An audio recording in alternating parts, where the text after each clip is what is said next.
Welcome to the Encore Audio Archives YouTube channel. I'm Taper Dave, and this is my channel. I've uploaded hundreds of talks here that I've recorded at meetings in West LA, and I've also recorded conventions starting in 2013. I've got a bunch of those up. And Walt and Mary Murray, the original owners of Encore Audio Archives, started the company in the 80s, and Walt recorded Joe and Charlie's and a bunch of stuff down in Vista, California. My sobriety date is June 20th of 1994. I hope you find something you like, so please like and subscribe to my channel and comment down below. If you want to hear something that I don't have or that you don't see, I'll see that I get it. Anyways, take care and have a great day if you want to. Good evening. I'm an alcoholic. My name's Steve. Hi, Steve. Among other things, I should say. Grateful to be here tonight. I'd like to thank Mike for sharing. I definitely identified. You know, when I first came in AA, they said, you know, if you listen long enough, you're going to hear your story around here. And I was rather skeptical about that. You know, I was 16 when I walked in these doors, and, you know, and no matter what your situation was, I was sure that I could find something to point out to you where I was different, where I was not like you, because I suffered from terminal uniqueness, and I'm sure that nobody else relates to that. Boy, what a week. Working a lot of hours. You know, I've got quality problems today. It's like the problems I first walked in AA with, you know, I got to trade those in. You know, I got to get a sponsor and work those steps, and then I got to trade those in for new quality problems, and they really are quality problems. You know, I'm grateful for the problems I have today because they're not like the problems I had when I first walked in here. Being sober in AA doesn't always make me a nice guy. It doesn't always make me honest. You know, it didn't, you know, coming to AA did not render me white as snow, okay? It took a while. They say some quickly, some slowly. I think maybe they wrote that for me or for people like me, because I'm definitely slowly. You heard the traditions just read. If you're new, don't pay any attention to them. Don't worry about it. Get the steps, you know, and then worry about those later. I find that most people I've met traditions aren't that important to until they've gone through and done the steps. It's kind of like, you know, we have no requirements for membership.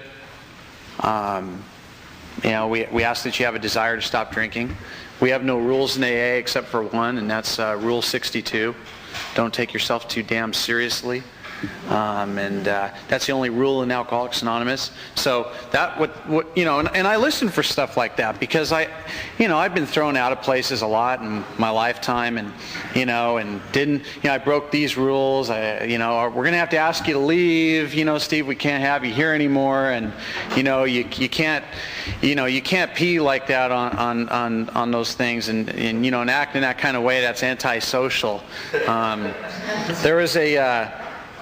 There was a word I heard a lot as a child growing up, and I very much related to Mike, and that word was inappropriate. I heard that all the time. You know, well, your son has so much, you know, he could be potential. Thank you. He could do really well, but he's so inappropriate. And you know, and I don't know if I really outgrew that or not. Matter of fact, sometimes I think my sobriety is a regression. It seems like I think I get more immature the longer I stay around. Now, I don't know if it's just because I'm getting more honest and I'm finding out the level of the immaturity that I have in my life, or if I truly am regressing in that way. I'm not really sure. I let other people be the judge of that because they're far more qualified than I am. At least it seems like I get to hear it from them. I get to help other people stay sober. And I get to do that by being a service in AA, and you know, there's different ways I do that. Sometimes people actually like what I have to say, and sometimes they don't, and it's through resentments I'm helping people stay sober at times. And you know, I walked in here and I really didn't know if I was an alcoholic, you know, or addict, or you know, what my problem was. But I found out that if I said addict in AA meetings, that a lot of the older members of AA seem to have strokes right on the spot, and they get very upset.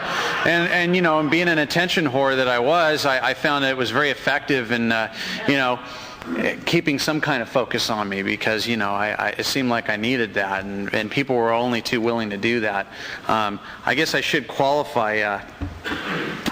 My sobriety day is July 11th of 1981. What that means is I'm a hell of a lot older than I look. I turned 35 in May, and I took my 19 in July. So, it's not something I really planned on. It's not like I, thought, well, I'll just go to AA and be somebody. Like I used to when I was drinking, let's get drunk and be somebody. And now it's like, let's go to a meeting and be somebody.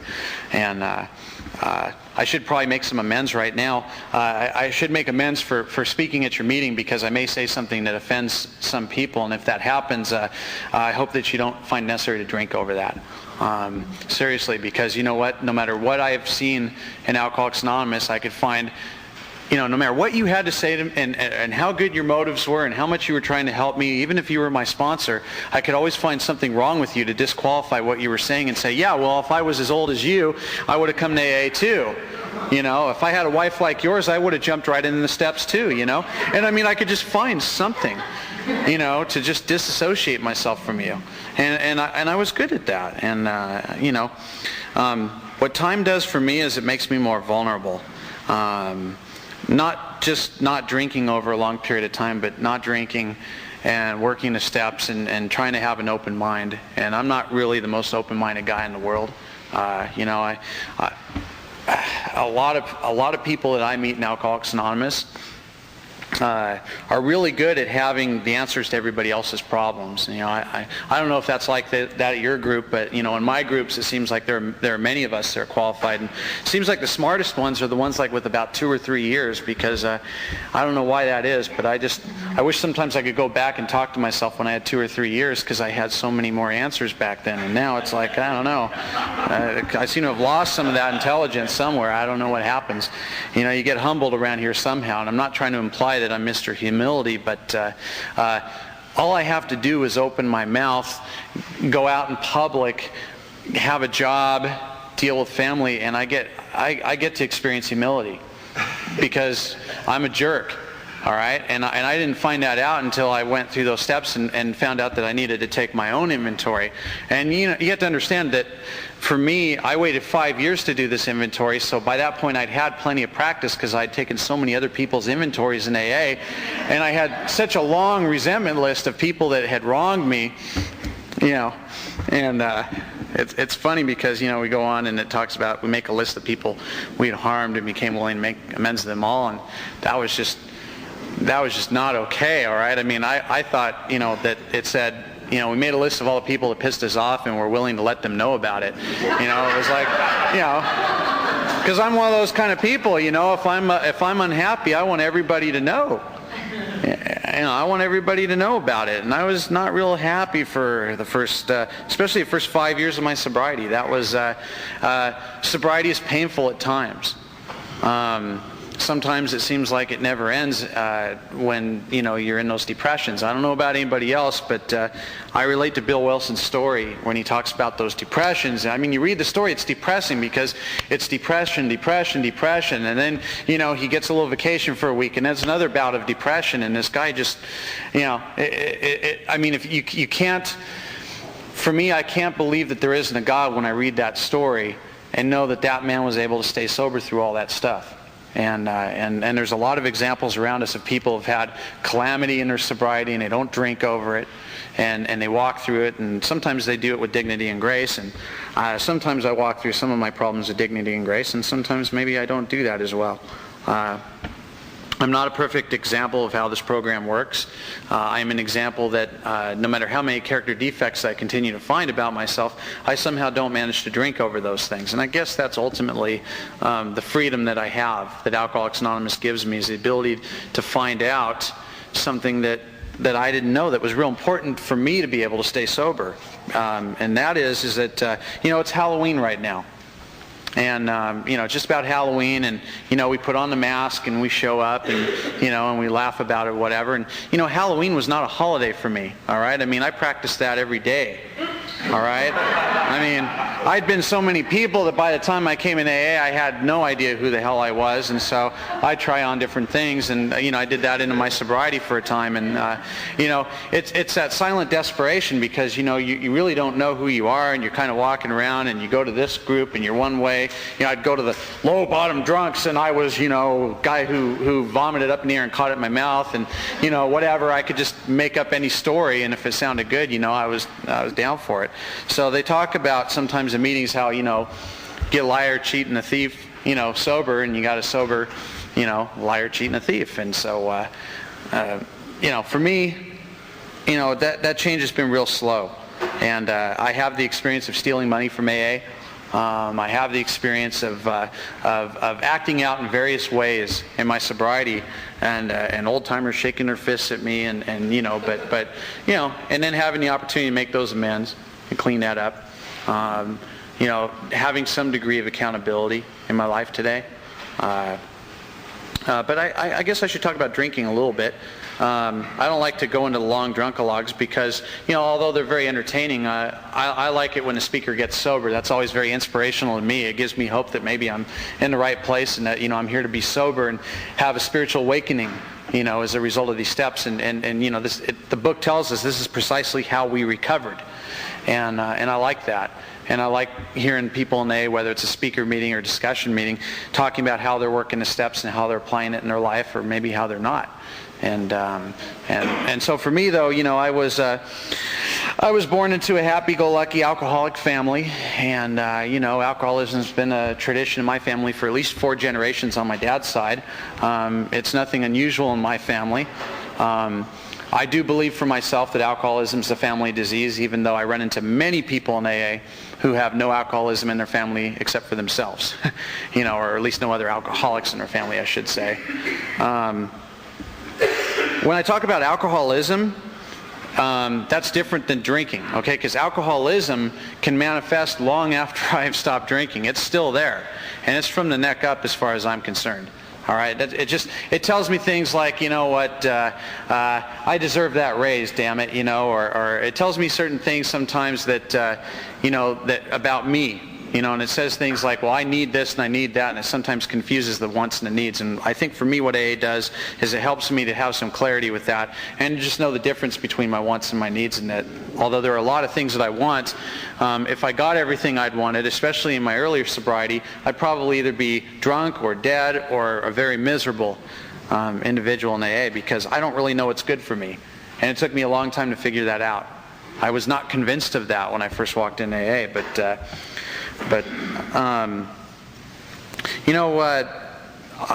my solution for the life's problems that I had, and if you grew up in my family, drinking seemed like the only sane solution. I love the taste of alcohol. I love what it did for me. I love breaking into my parents' liquor cabinet and having friends over and ditching school and making screwdrivers for them. I love to make those, and not all my drinking escapades were bad. A lot of them were fun. I loved to jump off buildings, because I had a fear of heights. And so, if I got drunk and loaded, I just climb up into a tree or on a roof, and, it just seemed like that fear was gone. And I loved it. It was like Popeye before he eats his spinach, and it's like Bluto's kicking his ass, and then all of a sudden he gets that can of spinach, puts it down, and all of a sudden the muscles come out, and the girls talk to him, although he never did any better than that olive oil, so I don't know, maybe he didn't, maybe he didn't have the right kind of spinach, but I can tell you for me that when I drank, this feeling would come over my body, and I no longer felt like an alien that had been just dropped off. And that look that I always got from people, Howard Stern talked about in his movie, that look of misunderstanding. And I totally related to that when I saw that movie, because all of my life I'd had the look of misunderstanding. People just like, what the hell are you talking about? And I still sometimes get that look today, but it's not to the degree that it once was. So I guess that my recovery is based on the amount of episodes that happen in my life now versus when I was newer in AA, and just different things. Like I haven't been fired from a job in a long time. That's kind of nice.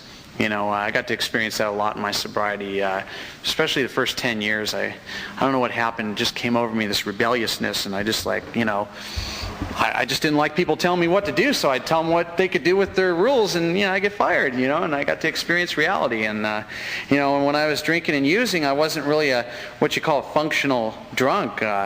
You were talking about working at the car wash. Well, I can beat that. Worked at Wendy's, fast food. I was in the fast food industry. That is right. That's right. And I was, and as oftentimes happened, I was working at a place that I felt was beneath my intelligence to be there, and I resented it. But I needed to be able to get more alcohol and more drugs, and when you're under 21, it's all the same. Now, I'm not saying that in AA it's all the same, because when I go to AA, I'm an alcoholic, and if I go to any other 12-step program, I respect that 12-step program, and that's what I was taught to do. So I don't have to sit here and go, because that would take the whole night. Because, again, if you work those steps, and if you stay around here long enough, if you're lucky, you can find all sorts of character defects and other addictions to get into in your recovery, and then have new material to do your steps on, and new amends to make for people that you've harmed. At least that's been my experience. Coming in here young, I mean, my sobriety sounds a lot like other people's drunkalogs. It's like my little sister, she's really short, okay, and she always would overcompensate for that with this attitude. She always had this feisty little attitude, and coming into AA as a young alcoholic, I also had an attitude. I had to overcompensate for the fact that I came in here young, and so it was pretty intimidating going into the stags and some of the meetings that I went to, where all these guys were talking about all this stuff like, I mean, I didn't kill anybody on the way to my first meeting, or run over 5 or 6 people in the crosswalk before I pulled up and parked my AA car with all the dents in it. I didn't have a lot of those experiences. I was 16. All I could do was, steal a couple of my friends' cars, take my parents' Mercedes for a joyride. There were certain things I do. I mean, I could tell you more, but you see, they were blackouts, and I really don't remember them. I just remember people telling me about them. And I'm sure I had a lot more blackouts than I can recall, because, of course, I couldn't remember them. All I know is that I love to drink, and that for me, where a lot of other people said, oh, I need to stop, I'm starting to feel it, I never understood that. For me, it was like, that's exactly the time to turn it up, to go. Go, go, go, go. Come on, let's keep going. And then mix some high-powered sedatives with it, of course, so that I can keep going and keep going. And I love that, and that's just what I'm about. If I feel a little bit good, I always want to feel a little bit more. And it doesn't matter what in my life that I do. If I like something a little bit, I like to just go in and just take it all the way. And I don't have to do that to the extreme that I once did. But anyways, some of the stories, basically, like working at Wendy's, what an adventure that was. I managed to hold that job down for a year. That was, I think that was my last job before I got sober, and my parents allowed me to experience, one of those little recovery places, the spin dry recovery unit. And, parents paid over $20,000, and they give them the big book of Alcoholics Anonymous, and, it's really a great thing. And I was in there for about 60 days, and which I guess is very short time compared to the standards nowadays. I mean, I hear about these guys in there for 6 years or something, and they ship them off to Saudi Arabia or something, and they're in there for quite a long time. But my father's alcoholism was very different than my own, and so I used to point out him and go, well, if I ever get that bad, I'll go to AA or something, I mean, Dad was pretty good most of the time. I mean, for the most part, he, no matter how much he drank the night before, he always got up the next morning and went to work and did his sales engineering or whatever the hell it was. I could never really fathom what his job was. All I know is that he would travel a lot, and he had an apartment up in Northern California, so he could drink without my mom nagging him sometimes. And, he had all this stuff going on, and IRS was after him, and occasionally he'd drive a car off a bridge, but other than that, things were pretty non-eventful in our household. Mom was the Al-Anon. She was, she had an amazing gift of gab. She could always put him in his place, although he just never seemed to do any good. Mom was great. Mom took me to my first meeting of Alcoholics Anonymous. And the first time I went to AA was at the old Santa Ana Lano Club on Main Street.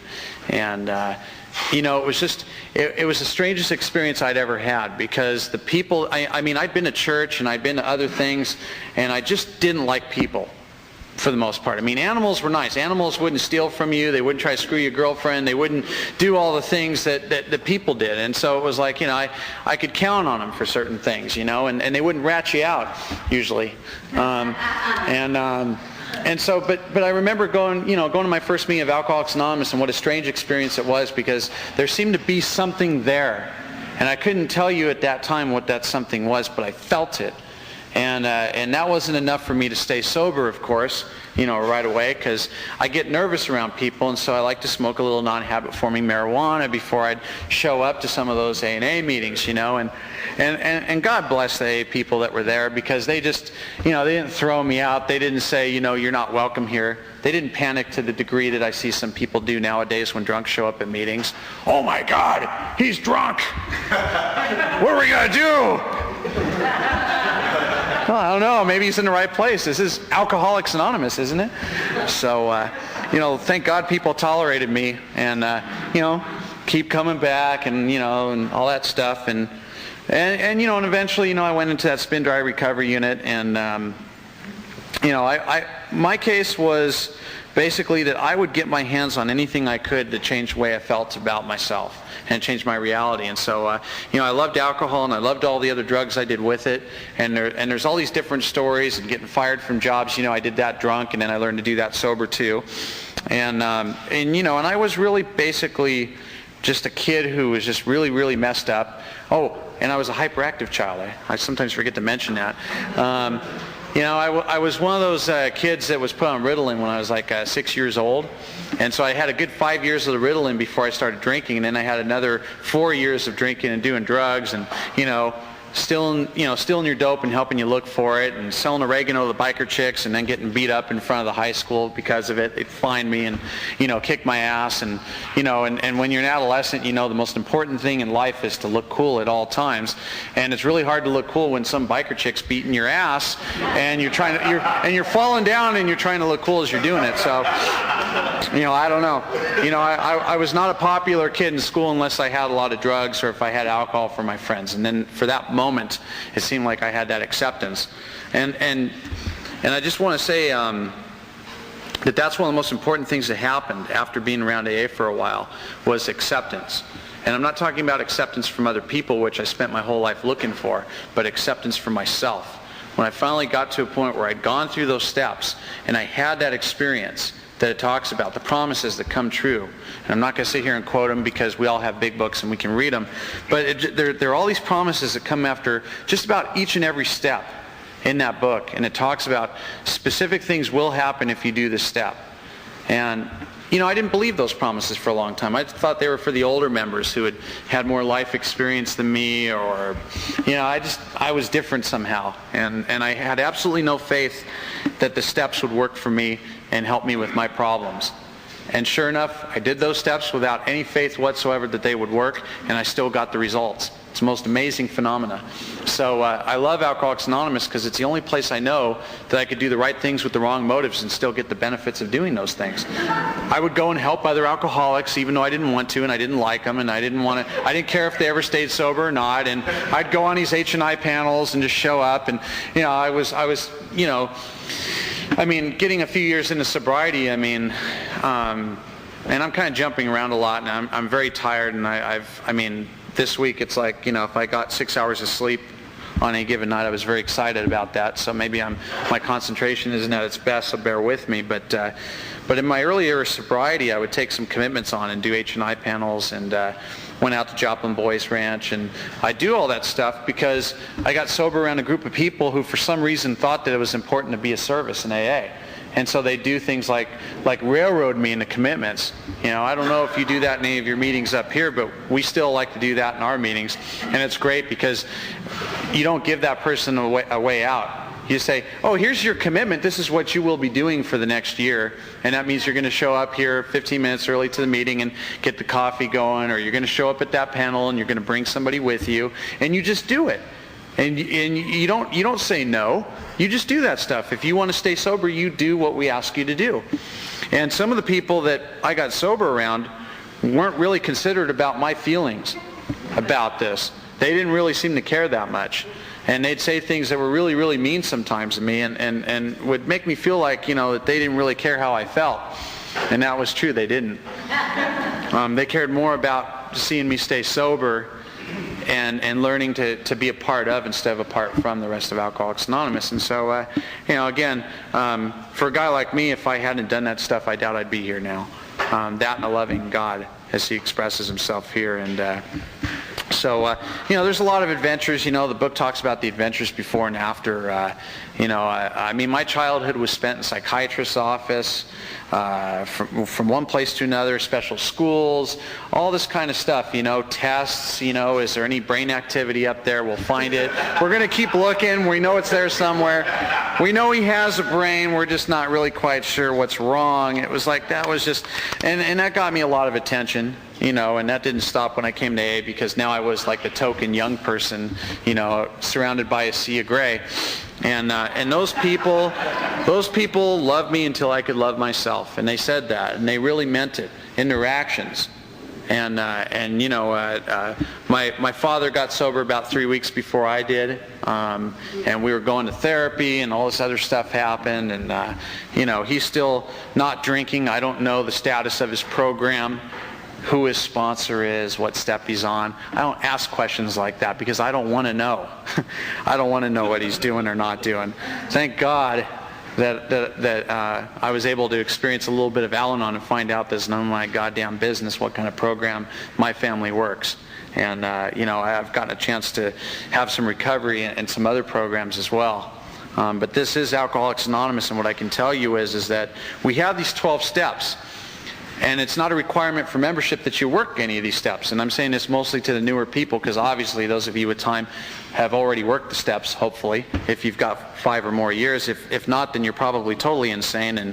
And I understand that too, because I know what it's like to sit in AA and be suicidal. And everybody's just so happy to be here. And we care. We're so glad you're here. And all I could think about was driving my car off a bridge. I'm 5 years sober. I'm absolutely nuts because I hadn't gotten honest. I'd had sponsors, but I'd get mad at them after a while and fire them. And, I didn't like people telling me what to do. Again, I had this authority issue problem. And I'm convinced that there is a God and that He loves me. And that I'm not special any more than anybody else, but I am special in the sense that He is there for me. And I do believe that today. And I did not believe in a higher power for a long time. I really thought it was a big joke. I'd gone to religion as a kid, and I can't tell you that there were a group of nuns and rulers or being tied up or being beaten or any of that other stuff that some people have shared about. I didn't have any of those bad experiences. I just didn't fit into it. I didn't buy it. I didn't feel comfortable with it. Couldn't connect. And of course, if you're drunk or loaded all the time, it's really hard to feel connected anyways. I mean, if anything, I felt disconnected from everything. But the longer I stayed sober, the crazier I got. And I would do those service commitments. But I got a little confused on the steps. And I think what happened is I saw step 1 and it said, we admit we're alcoholics. But I didn't work the second half of that first step, which is, their lives have become unmanageable. So I worked the first half of the first step, second half of the 12 steps. So I said, well, I'm powerless over alcohol, and I'm going to go carry a message now, and that's what I did. And I'd go on those H&I panels, and I needed to be convinced for me that I really don't know what's good for me. And so for me, I went about doing that in AA, and it worked in all these other places. And people would,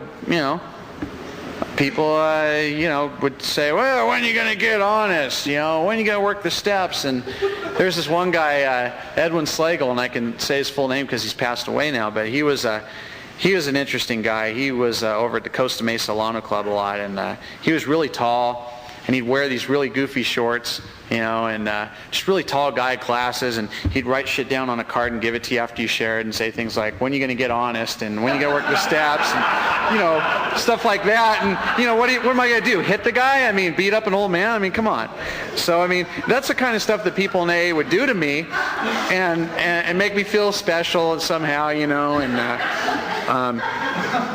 I think one of the most important things I found out after being around for a while is that today I know I'm full of shit.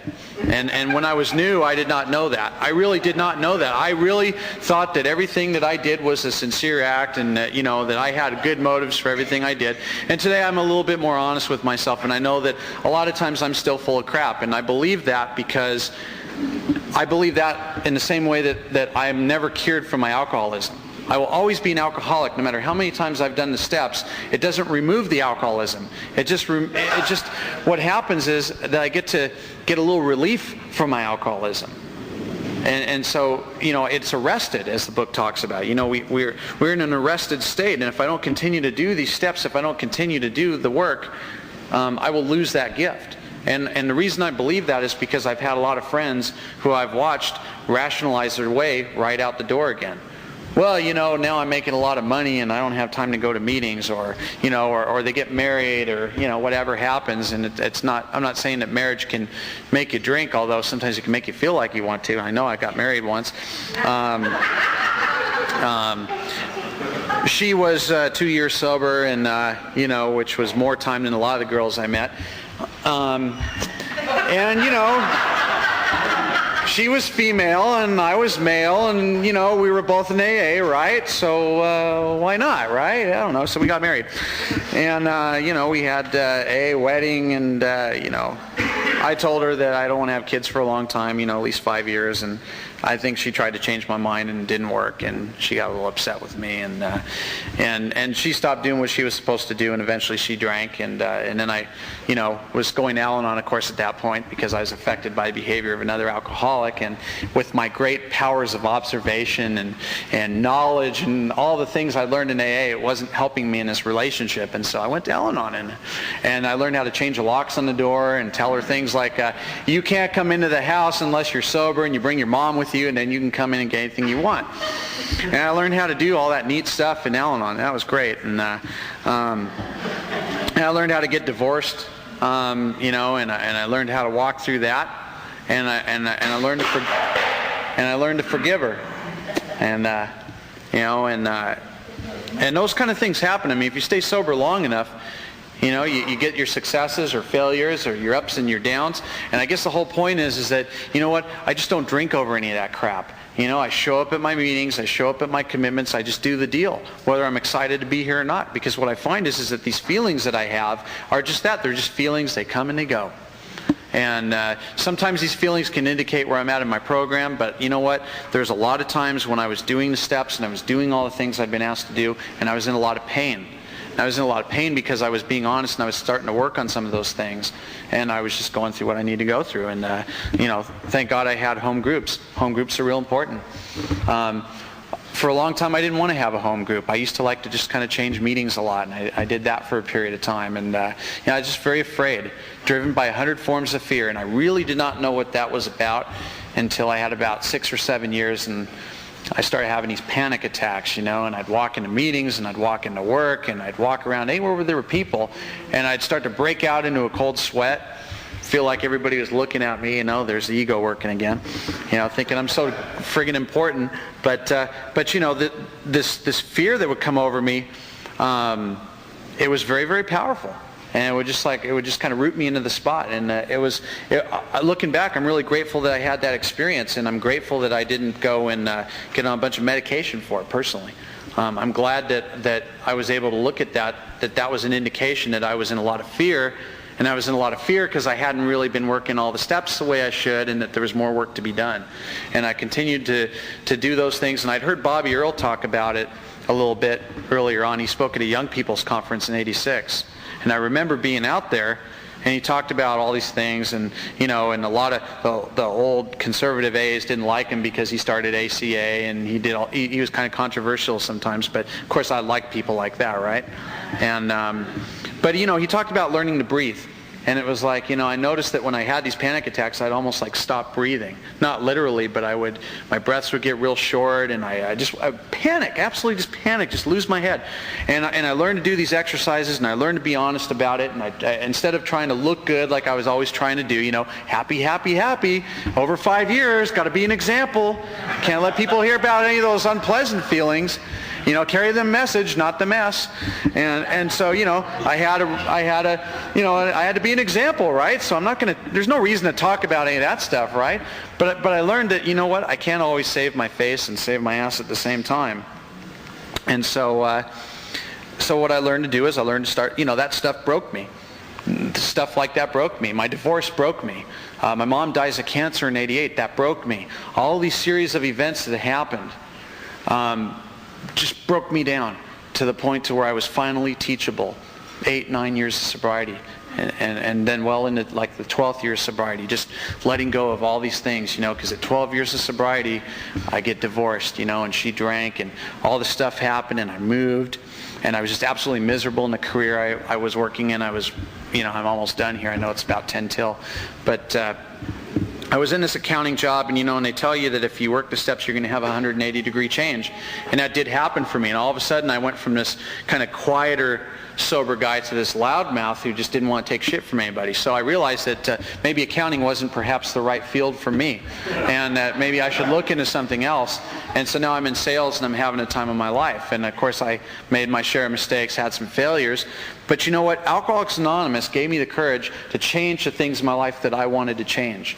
Not to say that I always knew it was good for me, but after a while, like peeling that onion, you get rid of all the crap, and then what's left is who you really are. And so I found out that I can't work in a little office where I'm trapped all day long in a little cubicle. I'm just not comfortable in that. There's nothing to say that there's wrong with that, because some people can do that and it's totally okay. But for me, I need to have that freedom. I like being out on the road. I like meeting people. And obviously, you know, I can talk, and so, you know, and so sales is great. And it's like, you know what? Today I have this this career that I've been involved with for a few years, and I sell all these old-fashioned soda products. It's a lot of fun, and I've just been offered a territory of my own. Actually, I've been offered ownership in San Diego, and I'm having a meeting on Monday with my boss, soon to be my ex-boss, and I'm going to accept that position.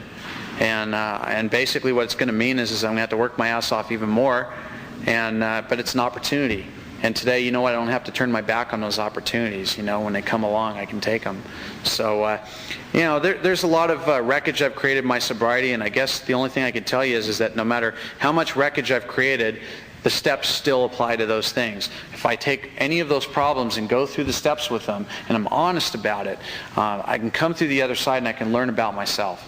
And I don't have to keep acting the same way. And then, of course, after doing all that, then the feelings change. Only after all that work. The feelings don't change because one day I just decide I want to feel differently about it. The feelings change when I take the actions. And for the most part today, it's like, you know, the self-esteem I have is because I act esteemable. I'm not doing the things that put me in a position to feel that way. And you know, and I'm far from a perfect AA. You know, I still drive too fast, and I still have some bad habits, but you know, it's all right. And I've been able to grow up here in AA, and I have a really cool life.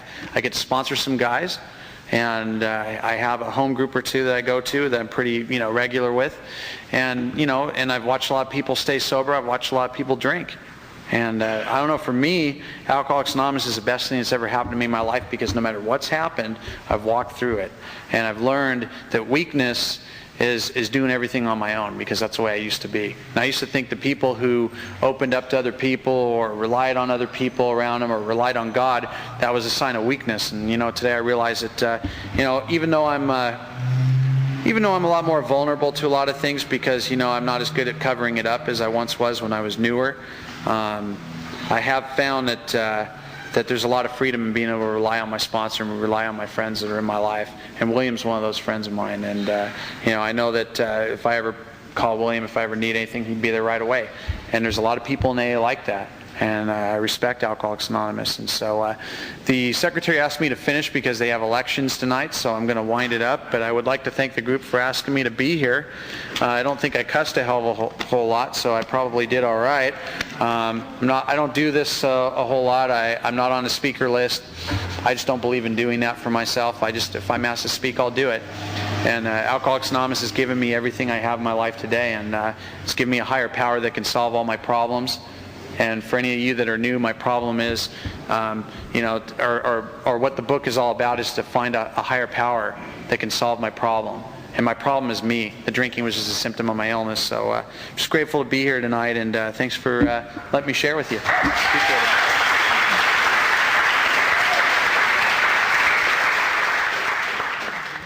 Sorry to interrupt your viewing. Taper Dave here. Just wanted to take a second to ask you to like and subscribe to my channel. Let me know if you like what you're listening. I've got some very good talks here, and this one's a great one. Just curious, do you think this is better than Zoom? Tell me what you think. Okay, this is how I prepare my drone for launching. I like to do it inside the cab of my truck so I'm not standing outside in the weather.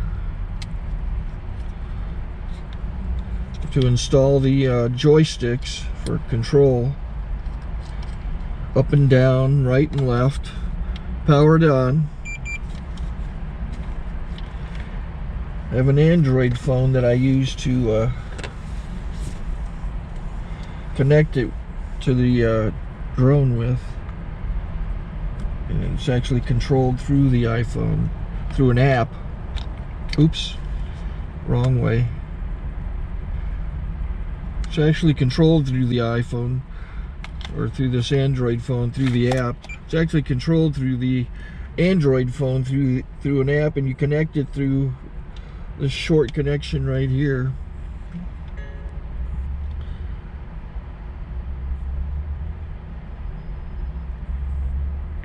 Remote control connected. Remote control is connected. So I pull out the drone. I have to extend the legs. Long legs extended first, then the short legs. Remove the gimbal protector. Set that aside, then power it on one short burst, then one long burst. I lay it down. So I have to go to calibrate. So the drone's not connected yet. It shows you here as this drone gets disconnected, even though the remote's powered on. So the drone has to establish it's connected. So I go into the app to calibration mode. First I'll calibrate the remote controller. Start calibration. Out, in, oop, out, in, up, down, and then this little wheel is to control the gimbal. So it's calibrated. Go to gimbal calibration, start calibration, and then it calibrates the gimbal. I don't know if that shows up. The gimbal's moving all over the place. Changes, you can see it on the video.